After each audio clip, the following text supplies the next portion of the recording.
우리가 주시는 하나님의 말씀 마태복음 5장 13절 이하 16절까지 말씀인데 13절로 15절은 제가 읽고요 16절 말씀은 함께 읽도록 하겠습니다. 5장 13절입니다.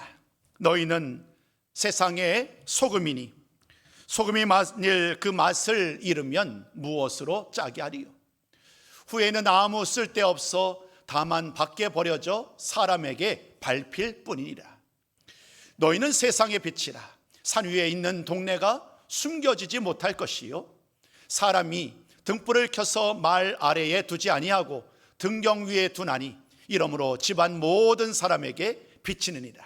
함께 읽습니다. 시작. 이같이 너희 빛이 사람 앞에 비치게 하여.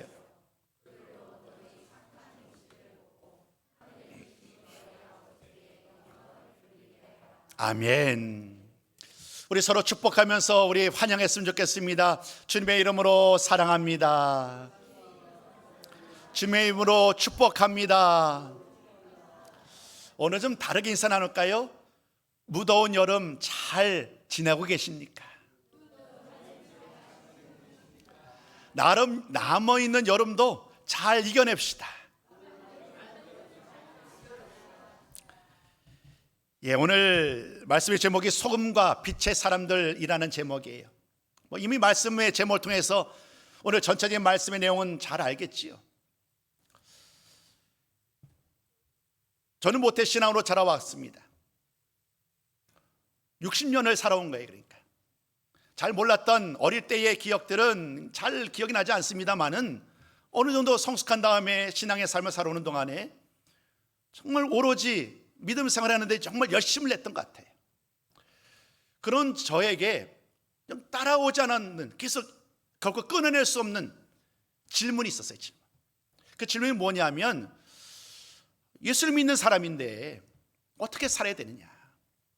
예수를 믿는 사람이라면 좀 다른 사람들에게 손가락질을 받지는 말아야 되는데 오늘 나는 어떻게 사면 정말 주님이 기뻐하시는 삶을 살 수 있을까? 늘 이 질문은 떠나지 않아요. 일평생 따라왔던 질문이에요. 왜 그런 말이 있죠? 천착한다고요. 이 질문은 저에게의 질문이었고 스스로 그 질문 앞에 답을 하다 보니까 늘상 조심할 수밖에 없어요. 저 어릴 시절 보면 심지어 어느 정도였느냐면 저 어릴 때 찬양대가 있어요. 찬양대가 세면 이제 찬양을 드리잖아요. 근데 찬양을 드릴 때에 끝나고 나면 앉으면 그냥 이 자세 그대로예요. 방향도 돌리지 않고 주변을 그냥 쳐다보지도 않고 오로지 그냥 목사님만 바라보는 거예요. 괜히 누가 뭐라 하지도 않는데 그냥 제가 자꾸 다른 데 바라보고 딴짓하면 무언가 좀 이렇게 덕이 되지 않을 것 같았어요. 무언가 좀 이렇게 주님을 온전히 드러내지 못할 것 같아서 그런 생각을 하고 그렇게 행동했던 적도 있지요. 물론 시간이 지나면 이제 그것이 너무 지나친 생각이었음을 알지만 그러나 이 질문은 떠나지 않았어요. 어떻게 하면 그리스도인답게 살 것인가? 오늘 말씀은 이 질문인 거예요. 그리스도인답게 살려면 우리가 어떻게 살아야 되는가? 소금과 빛이라는 이 말씀은 너무나도 우리에게 익숙한 말씀이기에 오늘은 다시 한번 처음으로 돌아가서 가장 기본으로 돌아가서 이 질문에 대한 답을 함께 나누고자 합니다. 여러분, 소금과 빛이 무엇을 의미하는지 잘 아실 거예요. 소금과 빛은 은유적인 의미예요.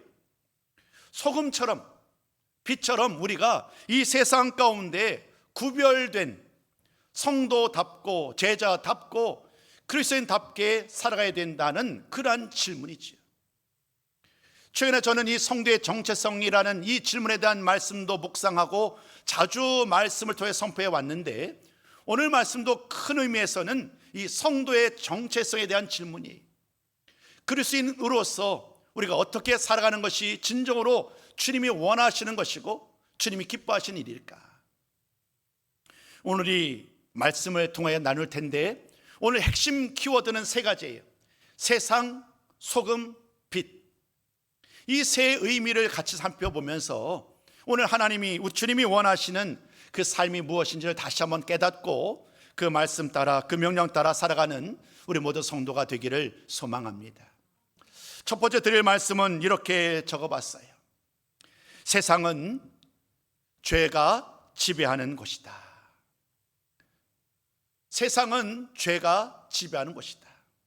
우리 사모님이 좀 숙여 주십시오. 세상은 죄가 지배하는 곳이다 라는 이 말씀이 의미하는 바가 뭘까요?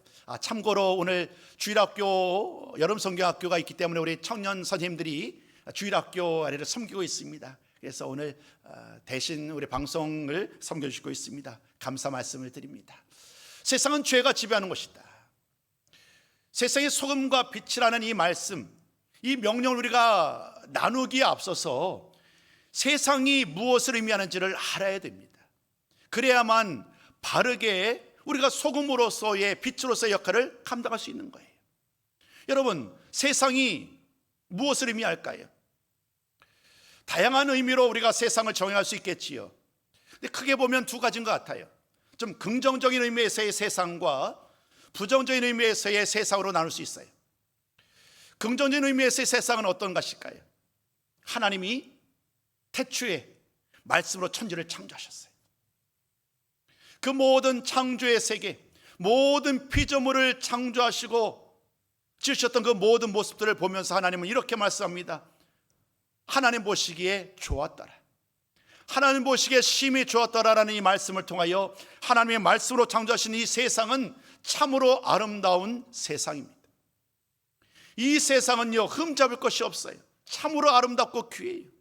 그 안에서 피조물된 모든 사람들, 모든 동물과 식물들까지 저마다 자신들의 방법으로 하나님을 찬송하는 거예요. 하나님을 예배하는 거예요. 사람들은 에덴 동산에서 그 에덴 동산을 다스리는 주인공으로 분을 받았기에 경작하고 모든 것을 다스리죠. 우리는 이것을 예배라는 말씀으로 바꿀 수 있어요. 하나님이 우리를 지으신 것은, 하나님의 모든 피조물을 창조하신 것은 그들로 하여금, 그 피조물로 하여금 하나님을 찬송하고 하나님께 영광 돌리기 위함이다. 세상은 그 명령대로 아름다운 세상, 하나님께 예배를 드리는 그러한 세상이었습니다. 우리가 첫 번째로 우리가 알아야 될 세상은 이와 같은 복된 세상이었다라는 것입니다. 그런데 오늘 말씀을 통해 주님이 제시하고 있는 이 세상은 이 아름다운 세상과 거리가 멀어요. 창세기 3장 말씀을 통해서 우리가 아는 것처럼 세상에 죄가 들어옵니다. 사탄 마귀의 유혹에 그만 아담과 하와가 굴복하고 말잖아요. 그 이후로 세상에 죄가 들어왔고 이제 더 이상 하나님의 영광을, 하나님을 찬송하는 세상과는 이제 완전히 달라진 세상이 되고 맙니다. 하나님의 영광이 떠나갔습니다. 하나님이 중심이 되고 하나님이 나의 주인됨을 고백하던 예배와 찬송과 기쁨은 사라졌고 이제 인간들이, 사람이 중심이 된 삶을 살기 시작합니다. 하나님을 떠나 죄와 욕심으로 가득한 곳이 되고 말하는데, 이것이 오늘 우리가 알고 우리가 함께하고 있는 이 세상의 의미입니다. 아름다운 세상, 기쁨과 감사가 넘치는 그 세상은 이제 온데간데 없고 사람들이 저마다 자신이 중심되어서 자신의 삶을 위하여 살아가는 이 세상에는 더 이상 영원한 기쁨이 없는 거지요.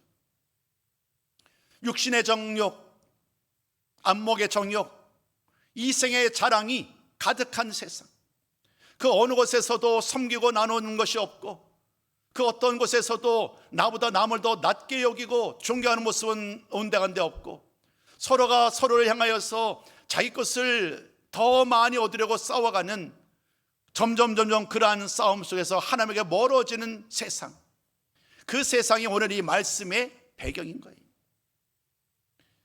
하나님은, 주님은 이 세상을 가리켜서 어둠의 지배를 받는 곳이라고도 얘기를 합니다. 여러분, 이 말씀 속에서 주님은 우리에게, 이 하나님의 제자된 자들, 또 그리스도인 된 우리들에게 이 말씀을 통해서 말을 합니다. 우리들이라면, 그리스도인이라면 이제 더는 세상을 사랑하는, 세상에 소망을 두고 또 세상과 버타는 이러한 삶을 사랑하는 일, 이 일을 이제는 그만 멈춰야 되지 않겠느냐. 그리스도인답게 살려면 이 세상과 포태하지 말고 하나님과 포태라는 거예요. 하나님이 기뻐하시는 삶을 살고자 오늘도 힘쓰라는 거예요. 세상이라는 의미와 관련해서 오늘 주님은 우리에게 비록 세상이 어둠이 죄악이 지배하는 세상이지만 그곳에서도 여전히 그리스도인답게 살 수 있음을 말씀하시면서 우리에게 이제 나누게 될 이 소금과 빛이라는 말씀을 통하여 우리를 일깨워주고 계십니다. 여러분, 바르게 오늘 이 말씀을 통해 다시 한번 그리스도인답게 살겠노라고 다짐하는 시간이 되었으면 좋겠고요. 오늘 이 첫 번째 단락, 세상은 죄가 지배하는 곳이다 라는 이 말씀 가운데 우리가 어떻게 살아가야 될지 이 말씀을 통하여 다시 한번 나를 굳건히 세우는 시간이 되기를 원합니다. 첫 번째 나눌 말씀은 요한일서 2장 15절 말씀입니다. 우리 한 목소리로 같이 읽도록 하겠습니다. 함께 읽습니다. 이 세상이나 세상에 있는 것들을 사랑하지 말라. 누구든지 세상을 사랑하면 아버지의 사랑이 그 안에 있지 아니하니. 하나님이 사랑이신데 그 사랑 안에 거하는 것이, 그 하나님의 사랑을 따라 살아가는 것이 마땅한 그리스도인의 삶의 의무인데, 우리가 만약에 세상을 사랑한다면 하나님의 사랑을 온전히 실천할 수 없잖아요. 그래서 가장 먼저 이 세상과의 관련된 질문을 통하여 이 죄악된 세상 가운데 우리가 어떻게 드러나야 할지, 오늘 저는 여러분들에게 첫 번째 말씀을 가지고 세상이 무엇을 의미한지를 살펴봤습니다. 이제 이 말씀의 바탕 위에 오늘 본문의 말씀, 이 두 가지 권면의 말씀 함께 나누려고 합니다. 오늘 주님께서 13절 말씀을 통해 주시는 첫 번째 권면의 말씀은 이렇게 시작하죠. 너희는 세상의 소금이다. 너희는 세상의 소금이다 라는 이 말씀을 또다시 우리들의 용어로 바꾸면 우리가 세상의 소금이다 라는 말이 되겠지요. 근데 여러분 13절 말씀을 잘 한번 읽어보세요. 주님은 이 말씀을 통하여 제자들에게 단순히 너희들은 세상의 소금이야 라고 말씀한 것으로 끝나지 않아요. 예수님은 제자들에게 원하는 바는 그냥 단순히 세상의 소금이라는 것을 일깨우는 데 있지 않다는 거예요. 주님의 관심은 더 나아갑니다. 한 걸음 더 나아가요. 우리 주님은 제자들에게 기대하는 것이 있어요. 세상에서의 소금으로서 그들의 역할, 그들의 사명, 그들에게 주어진 일들을 잘 감당하기를 원하는 거예요. 단순히 이름만 세상의 소금이라고 불려지지 않고 정말 그의 삶 속에, 그의 말과 행동 속에서 그리스도인답게 살아가는 그 삶의 열매를 온전히 맺고 있느냐라고 질문하고 있는 거예요. 그러면서 주님은 그들에게 이 세상의 소금이다라는 말씀을 통하여 이 세상 가운데 정말로 많은 사람들이 온전히 그들 모두를, 우리를 인정할 정도로 이 세상 가운데 소금의 역할을 잘 감당하는 성도들이 됐으면 좋겠다라는 그러한 기대와 소망의 말씀으로 이 권면을 하신 거예요. 소금에 대한 이야기를 많이 들어보셨을 거예요. 오늘 이 말씀도 수도 없이 들어보셨겠지요. 빼놓지 않고 전하는 말씀이 뭐냐면 소금의 기능과 역할에 대한 이야기예요. 자세하게 설명드리지 않으려고 합니다. 많은 이 소금의 기능에 대해 설명할 수 있겠지만 가장 중요한 것, 핵심이 뭐냐면 이 소금은 가장 중요한 것이 맛을 내는 것. 소금의 가장 중요한 역할이 맛을 내는 거지요. 여러분, 주님 우리에게 말합니다. 우리도 이 세상 가운데 맛을 내라는 거예요. 이 세상 가운데 향기를 내라는 거예요. 이 세상 가운데 아무리 어두운 세상, 죄악이 지배하는 세상에서 아무런 소망도 없어 보이고 그 무엇도 기대할 수 없어 보이는 이 세상 가운데서도 여전히 주님은 우리에게 이 세상에서의 소망이, 이 세상에서의 기쁨이 바로 우리들로부터 시작됨을 주님은 말씀하세요. 그러면서 주님은 오늘 이 소금이라는 것을 가지고 이 세상 가운데 맛을 내는 역할을 우리에게 전하고 있지요. 여러분, 맛을 낸다는 것이 무엇일까요? 이 말을 다른 예로 얘기하면 세상에 유익을 끼치라는 거예요. 세상에 무언가 선한 영향을 끼치라는 거예요. 예수를 믿는 나 때문에 무언가 좀 밝아져야 되지 않겠는가? 예수를 믿는 우리들 때문에 내가 속한 그곳에서 무언가 좀 더 기쁜 일들이, 좋은 일들이 더 많아져야 되는 것이 아닌가? 어제 주일학교 여름 성경학교를 이제 주일 예배를 이제 개회 예배죠. 끝나고 이제 아이들 2부 순서를 가지고 이제 다윗이라는 영화를 이번에 이제 보기로 아마 한 것 같아요. 그래서 영화를 보러 가려고 하다가 보니까 갑자기 그만 사고가 났어요. 그 사고가 뭐냐면 갑자기 버스가 우리 교회 앞에 탁 멈춘 거예요. 어떤 일이 일어나느냐면 한 젊은이가 그냥 쓰러졌어요. 호흡이 멈춘 거예요, 심장. 그래가지고 막 인공호흡을 시키고 있는데 한 젊은 청년이 막 교회로 막 뛰어왔어요. 혹시 제세동기가 없냐고. 왜냐하면 호흡이 돌아오질 않으니까, 심장이 뛰질 않으니까. 제세동기가 없느냐고 막 묻는데 뭐 여기 우리 교회에 준비되어 있질 않으니까요. 혹시 그래서 옆에 학교에 있는가 해서 같이 가서 선생님께 전화를 하고 찾아봤는데 결국 찾지를 못했고 119가 이제 왔어요. 막 하는데 나중에 알고 봤더니 이분 막 뛰어다니면서 했던 이분은 그 사고를 당한 그 쉼을 쉬지 못하는 사람과 아무런 상관이 없는 사람이에요. 그냥 너무나 급한 일이 일어나니까 막 사방팔번으로 뛰면서 막 열심히 노력하는 그런 모습. 그 모습이 참 귀하게 느껴졌어요. 한편으로 참 이기적이죠. 애들 영화 보는 시간이 2시 20분이에요. 근데 차가 나가지 못하는 거예요. 119 차가 앞을 막고 있으니까. 제가 어떻게 말했는지 아세요? 거기 119 열심히 호흡하는 분에게서 우리 교회 빨리 가야 됩니다. 좀 차 좀 빼주세요. 얼마나 제가 그때는 몰랐는데 오늘 어젯밤의 이야기 제가 엄청나게 자책을 했어요. 오늘 이 말씀을 준비하는 과정 속에서 이 세상 가운데 빛으로 드러나고 소금으로 역할을 감당하는 이런 일들은 정말 작은 것에서부터 시작해야 되는데 그 1분을 그 5분을 좀 늦었어요. 근데 그 시간을 기다리지 못한 거예요. 생사가 왔다 갔다 하는 그런 과정 속에서도 그냥 어떤 내 교회 프로그램의 중요성을 위해서 막 그냥 이렇게 뭐 안달하는 저의 모습이 너무나도 그냥 좀 이렇게 좀 죄송스럽게 여겨졌던 시간이었습니다. 세상의 소금이라는 말은요, 여러분 이 세상에서 많은 유익을 끼치는 일이 큰 일이 아닌 거예요. 엄청나게 큰 수많은 돈을 가지고 엄청난 명예와 능력을 가지고 행하는 일이 아니라 아주 작은 것, 내 이웃이 어려움 당하는 이웃이 도움이 될 수 있다고 한다면, 그분에게 기쁨이 될 수 있다면 이것 자체가 바로 세상의 소금으로서 예수 그리스도를 믿는 그리스도인으로서 이 세상에서 맛을 내는 성도의 삶인 줄로 믿습니다. 여러분 이러한 삶을 살기를 이제까지 힘써 오셨겠지만 앞으로도 더욱더 힘쓰는 우리 모든 성도님들의 삶이 되셨으면 좋겠습니다. 오늘 주님의 말씀을 잘 보면 이 말씀을 조금 다른 시선에서 이야기를 합니다. 이것은 마땅하다는 거예요. 세상의 소금의 맛을 내는 삶을 사는 것이 마땅한데 주님의 말씀에 관심은 어디 있느냐면 이 소금이 맛을 잃을 때예요. 맛을 잃은 소금 아무 쓸데없다는 거예요.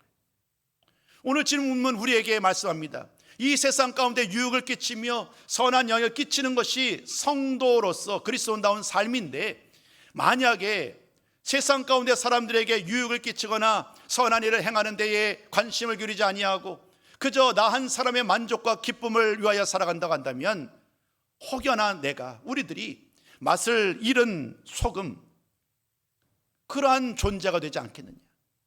오늘 주님은 반대의 말씀을 통하여 우리를 일깨우고 계시는 거예요.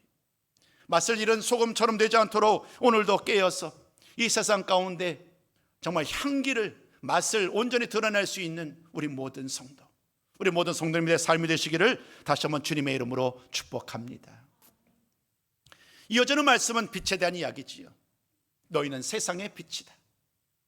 세상의 소금과 빛에 대한 말씀, 빛과 소금이라는 이 은유 어떤 이미지를 가지고 또 다른 설명을 이어갑니다. 그 말씀을 통해서 전하는 메시지는 같아요. 그리스도인답게 살라는 거예요. 근데 이 빛과 관련해서 우리가 좀 더 살펴볼 것은 뭐냐 하면, 너희는 세상의 빛이다라는 이 말씀을 나누기에 앞서서 이 빛에 대한 또 다른 이야기를 좀 나누고 싶어요. 그 첫 번째가 뭐냐면 하나님은 빛이시라는 거예요. 하나님은 빛이시라는 거예요. 여러분 이 말씀은 매우 중요합니다. 여러분 우리 한번 요한 1서 말씀인데요, 요한에서 1장 5절 말씀을 먼저 좀 읽고 계속해서 설명을 이어가도록 하겠습니다. 같이 한번 읽습니다. 시작. 우리가 그에게서 듣고 곧 하나님은 빛이시라. 그에게는 어둠이 조금도 없으시다는 것입니다. 여러분, 말씀이 흐르는 가장 중요한 것이 뭐냐면 죄와 어둠이 대비되고 있어요. 죄와 어둠이 대비되면서 세상은 죄악이 지배하는 어두운 세상이지만, 그런데 하나님은 빛이시다. 하나님은 빛이시기 때문에 능히 그 어두운 세상 가운데 하나님은 빛으로 그 모든 어둠을 능히 물리칠 수 있는 능력의 주인이 바로 하나님이시다. 이 말씀이 먼저 선포되는 거예요. 하나님이 빛이시다라는 것은 단순히 하나님의 성품, 하나님의 어떤 하나님의 특성에 대한 이야기가 아니라 하나님이 얼마나 이 모든 세상을 주관하시고 다스리시는 분지, 그 능력이 무한하신 하나님을 우리에게 보여주는 거예요. 아무리 어두운 세상이라도 빛 대신 하나님께서 역사하시면 그 모든 어둠은 물러가고 모든 죄와 사탄 마귀들은 다 떠나가고 빛으로 은혜와 능력으로 가득한 세상이 될 줄로 믿습니다. 하나님은 빛이신 거예요. 여러분, 이것을 우리가 고백하는 것에서 역사는 시작하는 거예요. 하나님은 빛이십니다. 우리 한번 선포해 볼까요? 자, 시작. 하나님은 빛이십니다. 아멘. 두 번째 말씀, 예수님도 말씀해요. 예수님도 말합니다. 나는 세상의 빛이다. 요한복음 8장 12절입니다. 우리 한번 이 말씀 마저 한번 읽어보자고요. 같이 읽습니다. 시작. 나는 세상의 빛이니 나를 따르는 자는 어둠에 다니지 아니하고 생명의 빛을 얻으리라. 아멘. 주님도 똑같이 말씀하네요. 어둠과 빛을 대비하면서 예수, 세상의 빛 되신 예수님, 그 예수님을 믿는 사람들은 더 이상 어둠에 다니지 않는 거예요. 왜냐하면 어둠에서 빛으로, 사망에서 생명으로 옮겨진 자들이 우리들 아닙니까? 그러니까 이제는 더 이상 어둠의 지배를 받지 않는 거예요. 오늘 주님은 이 말씀을 통하여 생명의 빛이요 참 빛이요 세상의 빛이라는 말씀을 통하여 우리들에게 당부하는 명령은 똑같습니다. 하나님이 빛이시고 예수님이 빛이신 것처럼 이제 하나님을 믿고 예수를 믿는 우리들 역시 세상의 빛으로 살아야 되지 않겠느냐. 빛이 말하는 것은 거룩함과 신실함이에요. 하나님이 거룩하신 것처럼, 하나님이 신실하신 것처럼, 우리 주님이 길이요 진리요 생명 되시는 것처럼 우리들도 이 세상 가운데 빛으로, 거룩하고 신실함으로, 선함으로, 착함으로, 순종으로 드러날 때 이것이 진정 빛된 성도의 삶인 줄로 믿습니다. 우리 주님은 이어지는 말씀 14절 15절이죠. 두 가지 말씀을 더 부연 설명을 합니다. 산 위에 있는 동네, 그리고 등경 위에 있는 등불이에요. 산 위에 있는 동네와 등경 위에 있는 등불을 통하여 말씀하시는 것은 딱 한 가지예요. 빛이 비추면 그 산 위에 있는 동네가 어느 곳이든 그 빛의 영향력에서 결코 피할 곳은 없다는 거예요. 등경 위에 그 등불을 두면 그 집이 밝아진다는 거예요. 이 말씀을 통해 주시는 메시지 역시 분명합니다. 우리가 이 세상에서, 어두운 세상에서 빛으로 드러낼 수 있다면, 빛으로 드러내기만 한다면 그 어두움이 다 떠나가고 우리의 모든 선하고 착한 행실을 말미암아 어두운 가운데 온전한 빛으로 드러나는 세상의 빛의 사명을 감당할 수 있다고 말을 합니다. 여러분, 이제까지 주님은 우리들에게 제자로서, 그리스도인으로서 어떻게 살아야 할지를 당부하셨어요. 권면하셨어요. 소금과 빛으로. 근데 그것이 끝이 아니에요. 오늘 주님의 말씀을 보면 16절, 오늘 결론의 말씀인데 한번 우리는 좀 더 읽기 원합니다. 왜 주님은 이렇게 말씀하셨을까? 그 이유가 있기 때문이다. 그러면 16절 함께 읽어봅니다. 자, 시작. 이같이 너희 빛이 사람 앞에 비치게 하여 그들로 너희 착한 행실을 보고 하늘에 계신 너희 아버지께 영광을 돌리게 하라. 이것 때문이라는 거예요. 주님은 제자들을 부르셨고요, 또 우리들을 부르셨어요. 우리들 모두는 세상의 소금이고 세상의 빛인데, 이제 우리가 해야 할 일은 세상에서 맛있는, 세상을 더 기쁘게 할 수 있는 맛있는 소금처럼, 세상을 밝히는 빛처럼 우리가 이 착한 행실, 이 행실을 가지고 이 세상을 섬기는 일을 힘써야 된다. 이렇게 주님은 말씀하고 있는 거예요. 착하다라는 말을 좀 오해하지 않았으면 좋겠어요. 그래서 말하는 이 착함이 어떤 개인적인 성격을 말하는 것이 아니에요. 그냥 화도 내지 아니하고 그냥 착한 인간의 어떤 도덕적인 그런 것을 말하는 것이 아니라, 이 착함은요, 순전함이에요. 순전함. 다른 불순물이 끼어있지 않고 세상의 빛과 소금으로서 역할을 감당하기 위해서 정말 온전히 헌신하는 그 성도를 가리켜서 착한 행실이라고 말을 하죠. 오늘 조금만 시간을 더 사용하겠습니다. 이 착한 행실을 따라 세상 가운데 빛으로 드러나는 일들은 매우 중요하기에 사도 요한, 사도 바울, 또 수많은 제자들이 늘상 이 말씀을 가지고 늘상 힘써 전한 바 있습니다. 이 사도 바울 역시 이 말씀을 가지고 우리들을 가리켜서 빛의 자녀라고 말을 합니다. 근데 그 말씀에 앞서서 한 가지를 좀 꼭 전하고 싶은 것이 뭐냐면, 이 빛에 대한 이야기를 전하는데 여러분, 우리가 인지할 것이 있어요. 그게 뭐냐면, 그 빛은 내 빛이 아니라는 거예요. 그러니까 나의 자랑, 내가 얼마나 열심히 일하는지, 내가 얼마나 신앙이 좋은지, 내가 얼마나 다른 사람보다 더 많은 돈으로, 많은 시간으로 내가 잘 선한 행실을 하고 있는지를 자랑하는 나의 빛이 아니라는 거예요. 그 빛은요, 처음부터 끝까지 하나님의 빛, 예수님의 빛인 거예요. 그러니까 대신 비치는 거예요. 하나님의 빛이 나에게 비쳤으니까 이제 내가 세상에 하나님의 선하심을 드러내는 그런 일을 행할 때에 우리 모두가 빛의 자녀가 된다고 말씀합니다. 바울의 고백에 이 빛의 자녀 된 말씀, 두 구절 말씀을 같이 한번 나누기 원합니다. 에베소서 5장 8절과 빌립보서 2장 15절이에요. 같이 한번 읽습니다. 시작. 너희가 전에는 어둠이더니 이제 주 안에서 빛이라. 빛의 자녀들처럼 행하라. 이는 너희가 흠이 없고 순전하여 어그러지고 거스르는 세대 가운데서 하나님의 흠 없는 자녀로 세상에서 그들 가운데, 여러분, 모든 결론의 말씀이 이제 다 명확해졌어요. 결국 마지막 명령은 무엇일까요? 이제 우리가 들었으니, 또 이제 배웠으니, 이제 그 말씀 따라 세상 가운데 소금으로 빛으로서 정말 선하게, 신실하게, 거룩하게 우리에게 주어진 일들을 잘 감당하는 우리 모두 성도가 되시기를 주님의 이름으로 축복합니다. 이제 결론의 말씀을 한 가지 좀 글을 소개하는 것으로 대신하려고 그래요.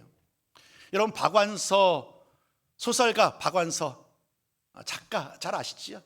아마도 이분이 쓴 책들을 많이 아마 읽었을 것 같아요. 네, 지금 화면에 제가 좀 준비를 했는데, 옳고도 아름다운 당신이라는 책이 있어요. 아마 2000년대 초반, 한 2005년, 아마 10년 어간에 아마 지은 책인데요. 이 책은 다양한 짧은 글들로 가득해요. 한번 제가 좀 책을 직접 읽지는 않았는데 한번 저 글을 중간중간에 글을 한번 읽어봤는데요. 94편의 글이 너무 확대는 안 해주셔도 될 것 같아요. 94편의 글이 묶어서 이제 한 산문집을 만든 거예요. 이분은 천주교 신자예요.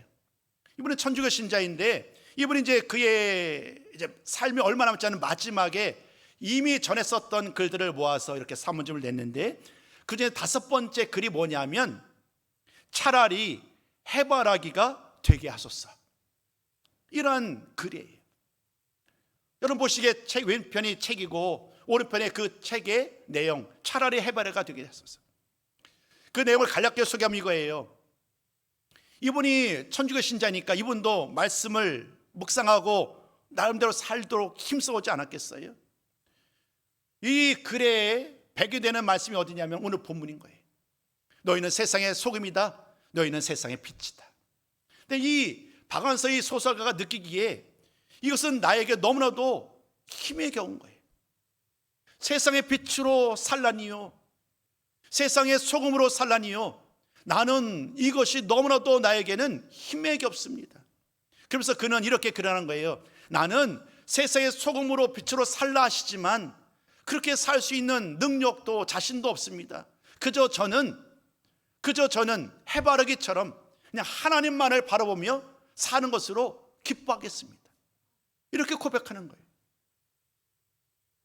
여러분, 이 고백은요, 내가 세상에서 소금이요 빛 되는 것을 아예 포기하겠다, 못 살겠다라는 그런 얘기가 아닌 거죠. 내가 연약한 사람인데 하나님을 우러러보고 하나님을 바라보며 살다 보면 하나님이 주시는 은혜와 능력으로 세상의 소금으로 빛으로도 살 수 있지 않을까, 이렇게 기대하면서 이 글을 쓰는 거예요. 저 오늘 예배 끝나면 이 글을 좀 올려드릴게요. 한번 여러분 읽어보세요. 그 마음이 정말 잘 드러나요.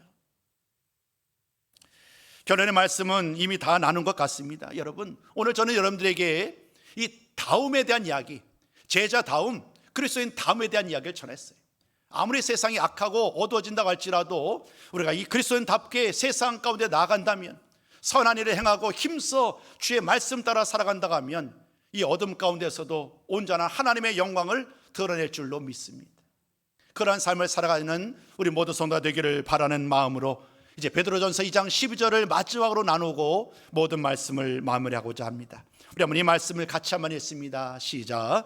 너희가 이방인 중에서 행실을 선하게 가져 너희를 악행한다고 비방하는 자들로 하여금 너희 선한 일을 보고 오시는 날에 하나님께 영광을 돌리게 하려 함이라. 아멘. 이 말씀대로 오늘 제가 나누지는 않겠습니다만은 베드로전서 4장 12절까지 이 말씀까지 우리 모두 하나님께 영광을 돌리는 우리 모든 손님들의 삶이 되시기를 다시 한번 주님의 이름으로 축복합니다.